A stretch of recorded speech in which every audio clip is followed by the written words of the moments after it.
निक लगता नहीं। हाँ तनी तनी करिया चेहरा पियर हो गया का चाहिए कि चोहित के लहरी कहरी बहुते सतावता कि चोहित के लहरी कहरी बहुते सतावता आ तोहरी जवनिया में अगिया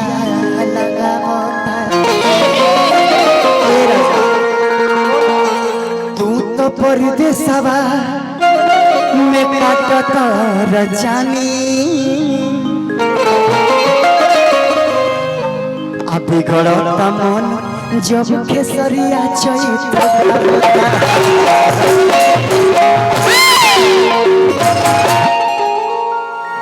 औरत कहती है कि राजा जी कि घाम लगता ये राजा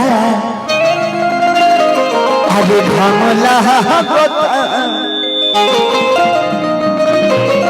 ए राजा तू का दरो जनबो हमरा तो लगा था कि कोनो बंगलिनिया आ गेल बिया कि बंगलिनिया कि मोती मारी के भातार के फांसवल सरे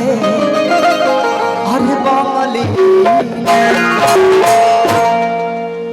कि घाम लगता ये राजा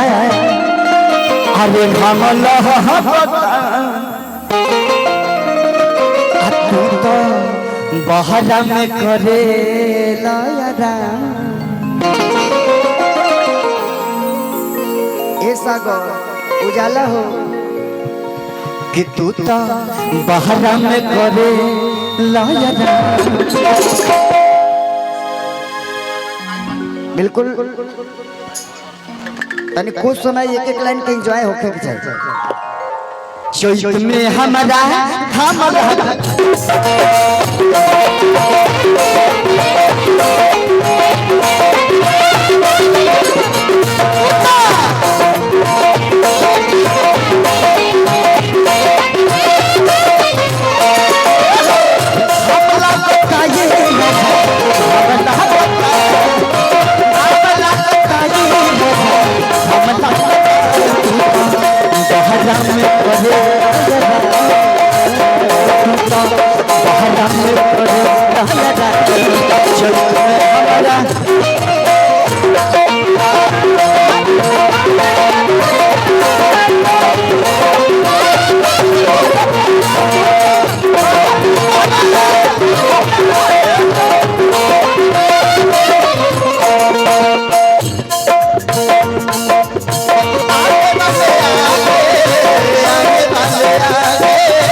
अंकेश भैया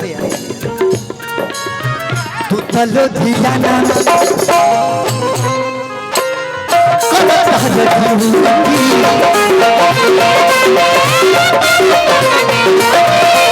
पछुआ से हवा कोई भी काट देता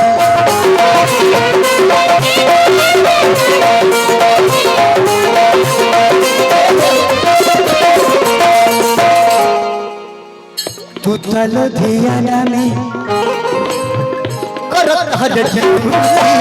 पछुआ से हवा कोई काट देता झूठी घामला पता न कसैया घमला पता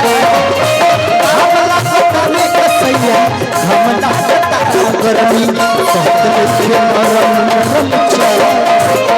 गर्मी सहत लइखे नरम चला चल हमारा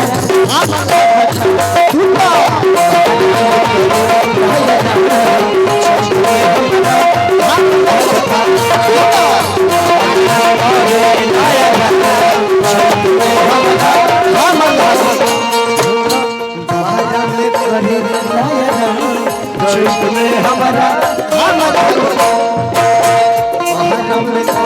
चैत में हमारा हवा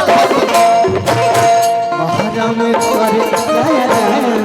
चैत में हमारा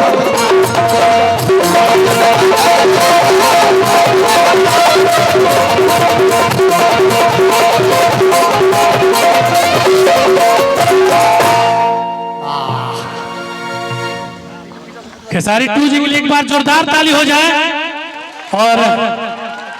भाई जोरदार ताली बजे, जोरदार ताली हो जाए। और